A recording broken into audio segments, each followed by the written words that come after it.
Hey everybody, what's up? Welcome back to the disaster zone, aka the shop, or, the spare bedroom. I had planned to make this introduction multilingual, not just bilingual, multilingual, because,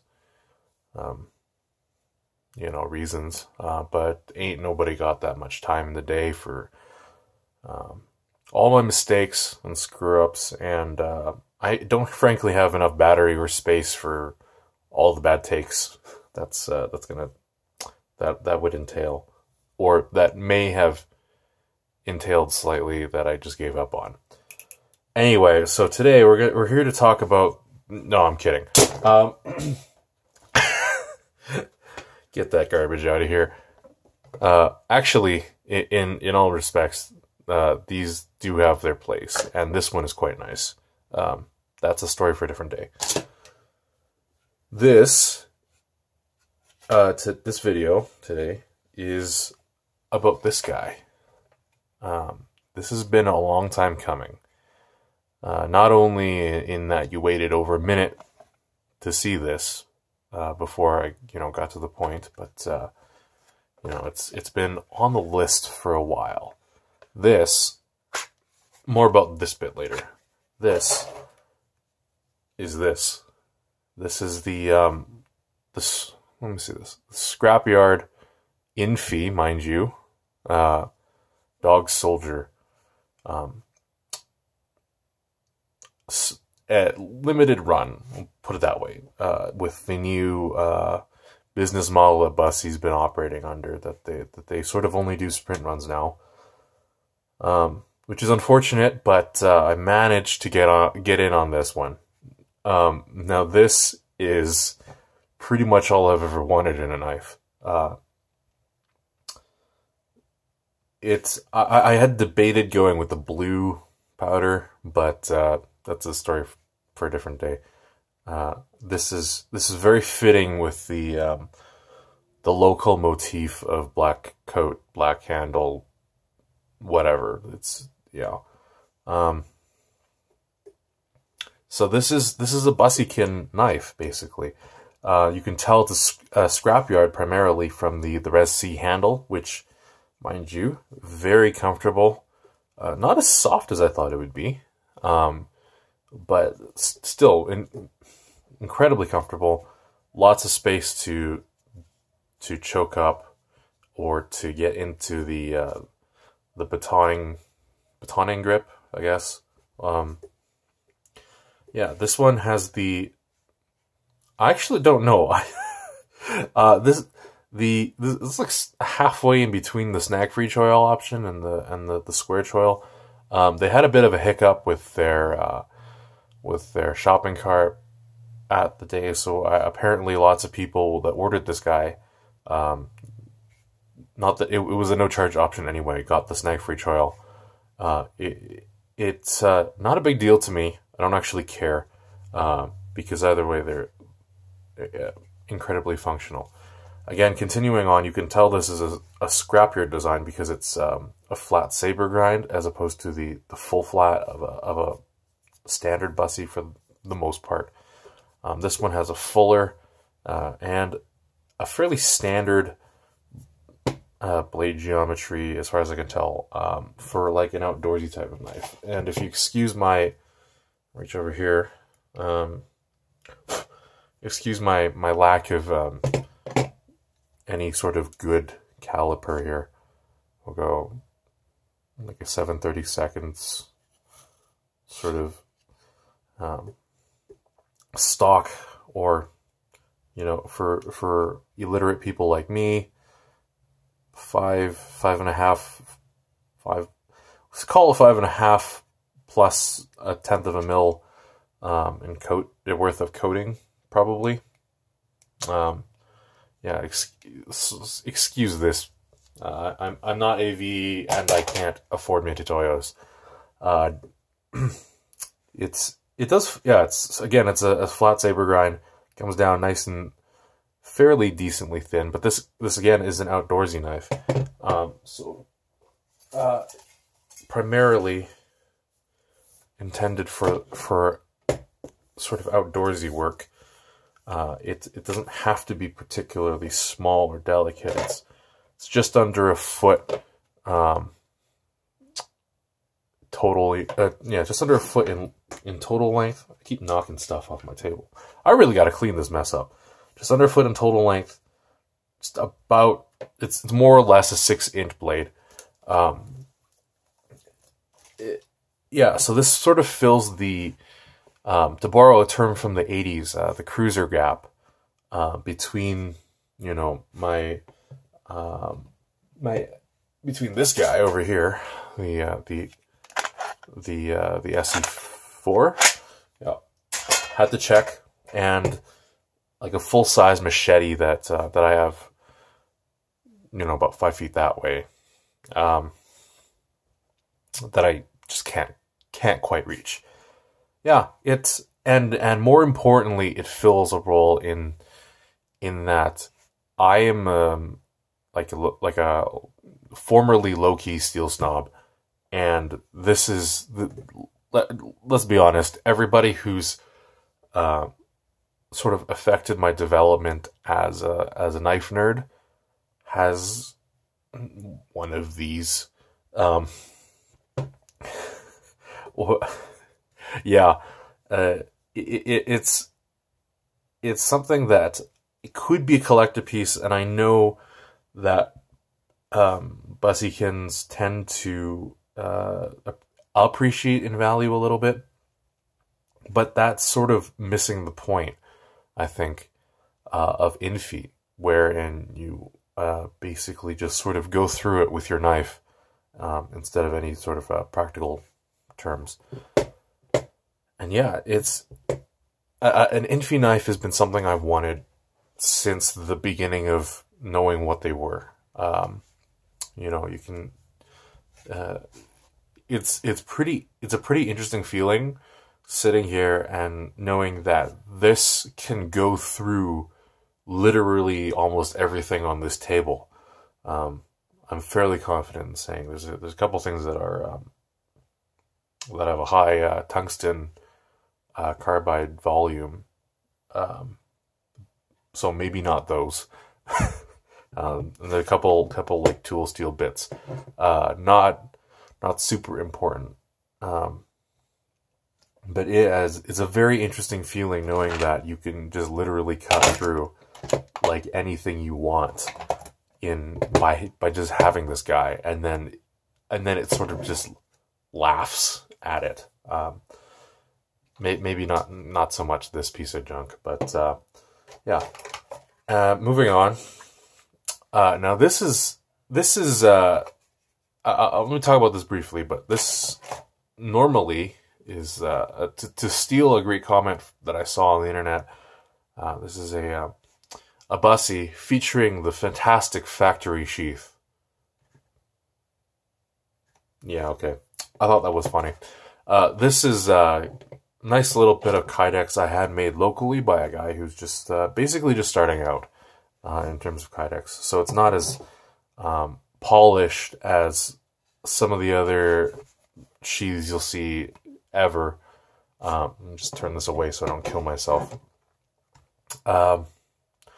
But it does have some features that I wanted and requested. So yeah, it's basic Kydex sandwich. The corners aren't round, but that's a finesse thing that come over time. For the guy who makes it, it's got pretty standard sandwich with drainage, rivet construction. I did ask for adjustable tension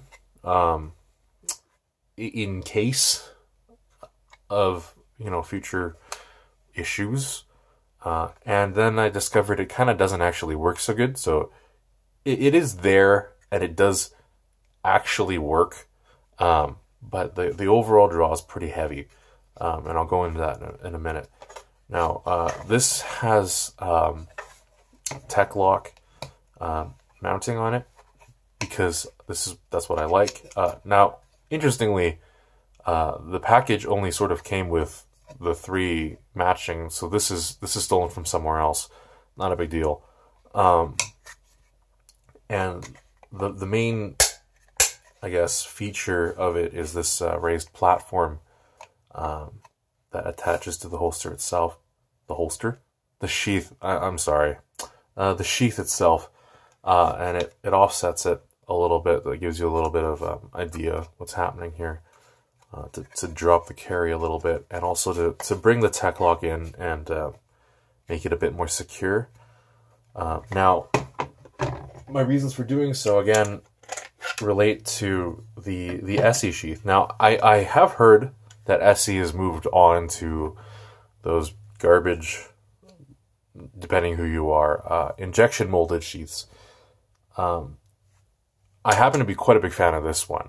But yeah, so again, you can see its heritage. You can see this guy's heritage in that, you know, drainage, standard, tech lock. Now this one is a taco, and this one is mounted this way. Notably, it's too wide to attach on both sides, so you very much have to pick and choose where you mount your tech lock. Now I know it's secure. I made sure of that. And I've tested it. It's secure enough. Like it's secure to the point where, because this sheath in particular is so fast, it's gonna stay on my belt, and this is gonna fall out rather than anything else happening. But yeah, this, you can see its heritage and sort of the sheath that I wanted. Now it is quite a bit wider than I'd hoped, but this is also quite a pig of a knife, which is okay. You know, you can use it as a shitty paddle if you find yourself in a boat. But yeah, it's overall, for something that I paid very little for, I'm extremely happy with it. And so, you know, I'm very happy with the work I got, the work I got done locally, and I don't know, you might see some more bits and bobs on my gear featured from this particular Kydex maker. But yeah, it's just what it is. Now, the great thing about the tech lock combined with this platform is actually adjustable for vertical and horizontal carry, because you have the you have the four corners here, and all you got to do is turn it that way, and all of a sudden you're carrying horizontal, and it's secure no matter what. And it's like, listen, it's great. It's great. My main chief complaint would be that it is a rather slow sheath on the draw, and I think primarily, like, it is adjustable down here, and it does, if you look very closely, it does split quite a bit in order to draw. And so that is inhibited quite a bit down here. But I think that mainly why it's so slow is that it's a full tension design, and it's also molded into the fuller a little bit. So, oh dear, you can start to see a little bit of wear happening in here, which is okay. It's Kydex, not a big deal. Also with the knife, who gives a crap, right?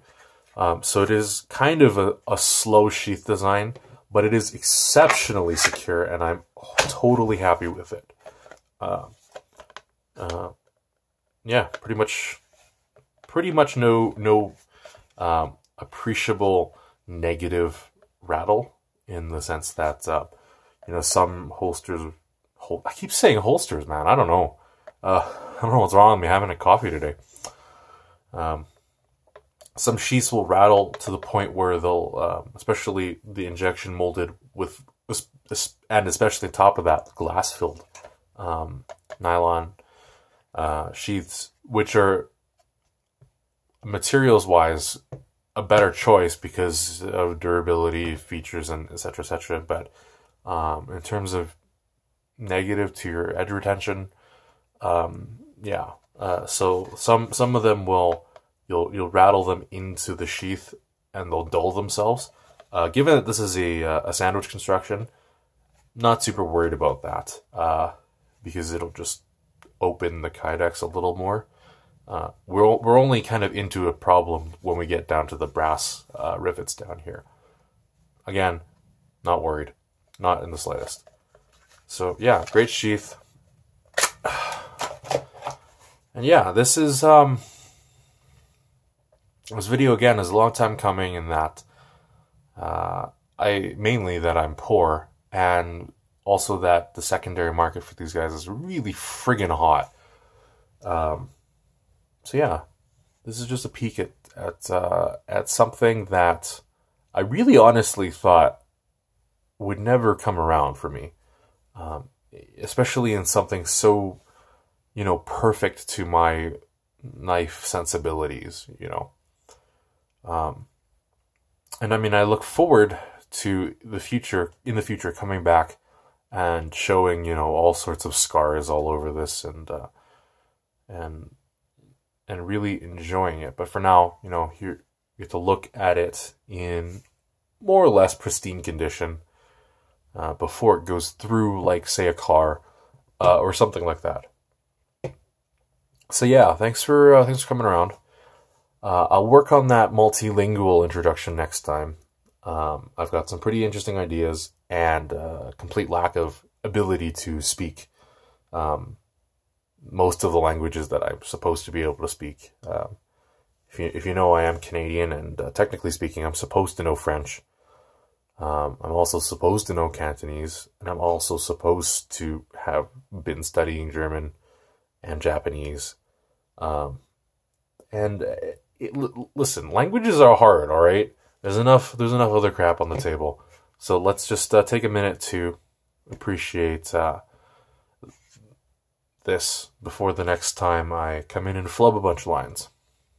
So thanks for hanging out with me for a little while at least. See you out there.